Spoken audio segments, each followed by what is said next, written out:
I knew something was off the moment my electric bill doubled overnight. At first, I blamed my appliances, until I caught HOA Karen at 2 a.m., sneaking into my yard and plugging her Tesla into my outdoor socket like it was her personal charging station. That night, I decided she'd chosen the wrong house. Before Karen's nighttime Tesla raids began, life in my quiet cul-de-sac was simple. I worked from home as a software designer, enjoyed long evenings on my porch, and kept to myself. My house wasn't fancy, but it had one thing I valued more than anything: peace. My outdoor outlet was mainly for lawn equipment or holiday lights, not fueling luxury electric cars owned by the queen of the HOA. My neighbors and I lived in a fragile balance, mostly avoiding conflict. Everyone knew Karen loved power, both the electrical kind and the authority kind. But even with her endless fines and rule changes, I never imagined she'd stoop this low. Turns out, I underestimated just how entitled she really was. The first time I caught her, she didn't even look ashamed. I stepped outside quietly, phone in hand, recording as she leaned over my outlet wearing pajamas and slippers, Tesla cable in hand. "Karen, what are you doing?" I asked. She jumped but recovered instantly, giving me the fakest smile I'd ever seen. "Oh, you weren't using the outlet, so I figured community resources, right?" "Community resources?" I repeated. "That's my house, my power, my bill." Karen lifted her chin like a queen addressing a peasant. "As HOA president, I'm allowed to ensure neighborhood sustainability. Your outdoor outlet isn't compliant with energy guidelines. I'm just testing it." Testing it at 2 a.m.? Before I could argue, she unplugged her cable, brushed past me, and marched away like nothing happened. The next morning, I found a warning notice taped to my door for an unsafe outlet accessible to community members. That was the moment I knew this wasn't a misunderstanding.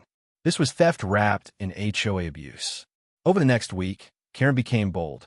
I'd hear footsteps outside my window late at night, followed by the soft hum of her Tesla charging.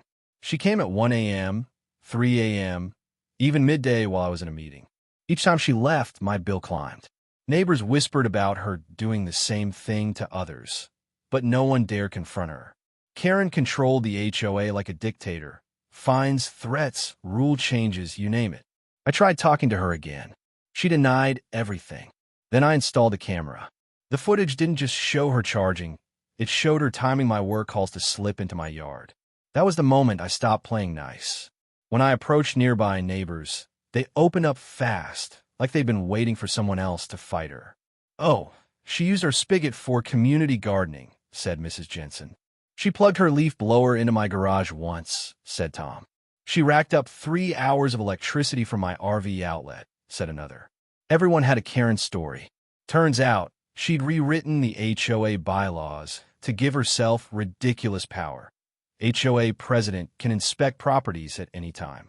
Energy resources must be shared. Fines for uncooperative behavior. And she used all of it to bully people. But the neighbors also told me something important. Karen had just installed a brand new Tesla battery pack worth thousands. That little detail became inspiration. I spent a full night studying power surge behavior, outlet control devices, and load balancers. I wasn't going to hurt her, just her battery. And the beauty? She would do the damage to herself. I installed a legal surge protection device, disguised as a simple outlet box. When MY appliances plugged in, nothing happened. But when someone exceeded a certain load without permission, let's say a Tesla, the device would cut power and send back a jolt strong enough to fry an overcharging battery. Completely within electrical safety regulations. Completely within the law. Completely within my property rights. Then I waited and waited. Karen was predictable, overly so. At 1:47 a.m., motion alert. I peeked through the blinds. There she was creeping across my yard like a raccoon with a yoga mat. She plugged in. I whispered showtime. The moment she connected the charging cable, the device triggered. There was a soft pop, then a sizzling sound, like bacon on a hot pan. Karen's Tesla headlights flashed wildly, alarms blaring like a spaceship going down. She screamed, stumbling backward as the car's system shut itself off. No, no, no, not my battery. She tried unplugging it, but the surge had already zapped the charging system. Hundreds, no, thousands of dollars in damage in seconds. Her screaming woke the entire street. Lights flicked on. Doors opened. What happened? My Tesla. Someone sabotaged my Tesla. She pointed at me like I was a criminal. He did this. I stepped onto the porch, holding my phone. Funny, because I have footage of you stealing my power. Her face froze. Her reign of HOA terror had officially hit a wall, an electrically charged one. The next morning, she tried everything. Accused me of assaulting her car, claimed HOA electrical rights, tried fining me $2,000 for tampering with community resources, but this time, the neighbors stepped up.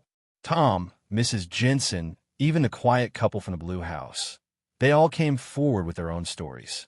The sheriff reviewed my camera footage, shook his head, and said, "Ma'am, you've been stealing electricity. That's a crime." Karen sputtered.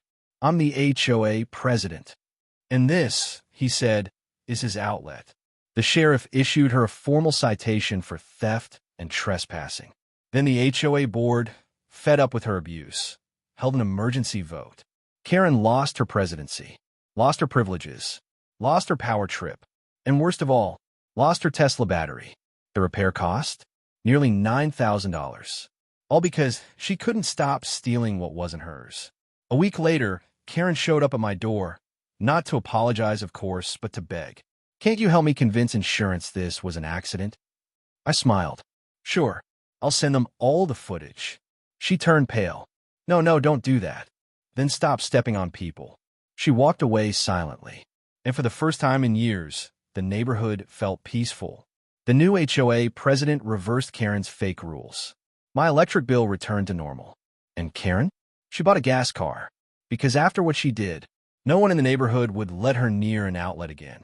So that's how I handled HOA Karen, without breaking the law, without losing my mind, and without letting her walk all over the neighborhood.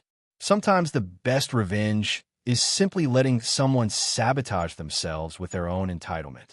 If you enjoyed watching justice hit back with 240 volts of karma, make sure to like, subscribe, and share.